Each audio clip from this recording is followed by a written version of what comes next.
Hello friends, आज है 30 सितंबर। तो आइए देखते हैं 30 सितंबर से रिलेटेड कुछ मोस्ट इंपॉर्टेंट करंट अफेयर्स और उससे रिलेटेड कुछ फैक्ट्स। तो अगर आप किसी भी कम्पिटेटिव एग्जाम की तैयारी कर रहे हैं तो करंट अफेयर्स का ये वीडियो लास्ट तक ज़रूर देखें।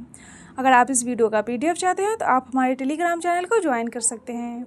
टेलीग्राम का लिंक डिस्क्रिप्शन में मिल जाएगा। अगर आप चैनल पे नए हैं तो चैनल को सब्सक्राइब कर लीजिएगा। तो आइए शुरू करते हैं आज का सवाल। सवाल नंबर 1 है, हाल ही में किस भारतीय स्पेस टेक स्टार्टअप ने चेन्नई में भारत की पहली रॉकेट एडिटिव मैन्युफैक्चरिंग सुविधा स्थापित की है? तो ये सुविधा स्थापित की है अभी अग्निकुल कॉस्मोस ने।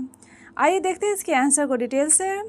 हाल ही में अग्निकुल कॉस्मोस ने भारत की पहली निजी बड़े फॉर्मेट की एडिटिव मैन्युफैक्चरिंग सुविधा चेन्नई की IIT मद्रास रिसर्च पार्क में शुरू की है और यह सुविधा 1 मीटर की ऊंचाई वाले एरोस्पेस और रॉकेट घटकों की 3D प्रिंटिंग को सक्षम बनाती है और इसके जरिए रॉकेट इंजन निर्माण की गुणवत्ता और विश्वसनीयता बढ़ेगी और निर्माण लागत में 50% तक की बचत संभव होगी। आइए देखते हैं अगला नंबर सवाल। सवाल नंबर 2 है, हाल ही में विश्व पर्यटन दिवस कब मनाया जाता है? तो विश्व पर्यटन दिवस यानी वर्ल्ड टूरिज्म डे 27 सितंबर को मनाया जाता है। आइए देखते हैं इसके आंसर को डिटेल से। हाल ही में विश्व पर्यटन दिवस 27 सितंबर को मनाया जाता है और इसका उद्देश्य पर्यटन के आर्थिक, सामाजिक, सांस्कृतिक और पर्यावरणीय महत्व के प्रति जागरूकता बढ़ाना और जिम्मेदार तथा टिकाऊ पर्यटन को प्रोत्साहित करना है और इसकी थीम है पर्यटन और सतत परिवर्तन।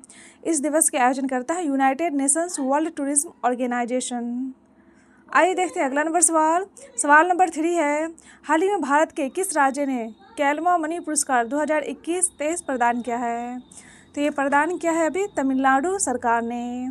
आइए देखते हैं इसके आंसर को डिटेल से। हाल ही में कलात्मक उत्कृष्टता में सम्मान में तमिलनाडु सरकार ने वर्ष 2021-22 और 2023 के लिए कैल्मा मणि पुरस्कारों की घोषणा की है और सिनेमा, संगीत, नृत्य, साहित्य और रंगमंच सहित विभिन्न क्षेत्रों में कुल 30 कलाकारों को तमिल संस्कृति और कला में उनके उत्कृष्ट योगदान के लिए सम्मानित किया गया है। आइए देखते हैं अगला नंबर सवाल। सवाल नंबर 4 है, हाल ही में बिग बैश लीग यानी BBL टीम के साथ अनुबंध करने वाले पहले भारतीय पुरुष क्रिकेटर कौन बन गए हैं? तो पहले भारतीय पुरुष क्रिकेटर बन गए हैं रविचंद्रन अश्विन। आइए देखते हैं इसके आंसर को डिटेल से। हाल ही में पूर्व भारतीय स्पिनर रविचंद्रन अश्विन ऑस्ट्रेलिया की T20 league big bash league में शामिल होने वाले पहले भारतीय इंटरनेशनल क्रिकेटर बन गए हैं और BCCI भारतीय खिलाड़ियों को विदेशी लीग में खेलने की अनुमति नहीं देता है और ये पहले खिलाड़ी हैं रविचंद्रन अश्विन जिन्होंने विदेशों में विदेशी लीग में खेला है। आइए देखते हैं अगला नंबर सवाल। सवाल नंबर 5 है, हाल ही में किस राज्य में स्थित शीत मरुस्थल बायोस्फीयर रिजर्व को विश्व बायोस्फीयर रिजर्व नेटवर्क में शामिल कर लिया गया है? तो यह है हिमाचल प्रदेश। आइए देखते हैं इसके आंसर को डिटेल से।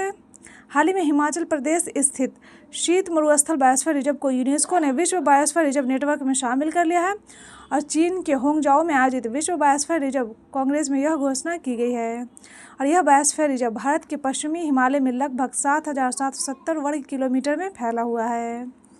आइए देखते हैं अगला नंबर सवाल। सवाल नंबर 6 है, हाल ही में भारतीय वायुसेना और किस IIT ने स्वदेशी प्रौद्योगिकी विकास के लिए समझौता ज्ञापन पर हस्ताक्षर किए हैं? तो यह हस्ताक्षर किए हैं अभी IIT रोपर ने। आइए देखते हैं अगला नंबर सवाल। सवाल नंबर 7 है, हाल ही में किसने आयुर्वेद आहार उत्पादों के लिए लाइसेंसिंग पोर्टल लॉन्च किया है? तो ये पोर्टल लॉन्च किया है अभी FSSAI ने। आइए देखते हैं अगला नंबर सवाल। सवाल नंबर 8 है, हाल ही में इंटरनेशनल डॉटर डे कब मनाया गया है? तो इंटरनेशनल डॉटर डे 28 सितंबर को मनाया गया है। आइए देखते हैं अगला नंबर सवाल। सवाल नंबर 9 है, हाल ही में भारत और किस देश ने ब्रिक्स अनाज विनिमय योजना पर चर्चा की है? तो ये चर्चा की है अभी भारत और रूस ने। आइए देखते हैं अगला नंबर सवाल। आइए देखते हैं इसके आंसर को डिटेल से। हाल ही में भारत और रूस ने ब्रिक्स देशों के बीच कृषि व्यापार को बढ़ावा देने के लिए ब्रिक्स अनाज एक्सचेंज के निर्माण पर चर्चा की है और यह प्रस्ताव रूस द्वारा कजान में 2024 के ब्रिक्स शिखर सम्मेलन में रखा गया था और कजान घोषणा में इसका समर्थन किया गया था। आइए देखते हैं अगला नंबर सवाल। सवाल नंबर 10 है, हाल ही में किस राज्य के गोकुल झील और उदयपुर झीलों को रामसर साइट का दर्जा मिला है? तो ये मिला है अभी बिहार के गोकुल झील और उदयपुर झीलों को रामसर साइट का दर्जा मिला है। आइए देखते हैं इसके आंसर को डिटेल से। हाल ही में बिहार के गोकुल जलाशय और उदयपुर झीलों को रामसर साइट का दर्जा मिला है। और गोकुल झील कहाँ है? तो बक्सर में है और उदयपुर झील पश्चिमी चंपारण में है। और यह दर्जा पर्यावरण, वन एवं जलवायु परिवर्तन मंत्रालय द्वारा घोषित किया गया है। और अब भारत में रामसर साइटों की संख्या 93 तक पहुंच गई है और इस प्रकार से भारत सबसे अधिक रामसर साइट वाला एशिया का पहला और विश्व का तीसरा देश बन गया है।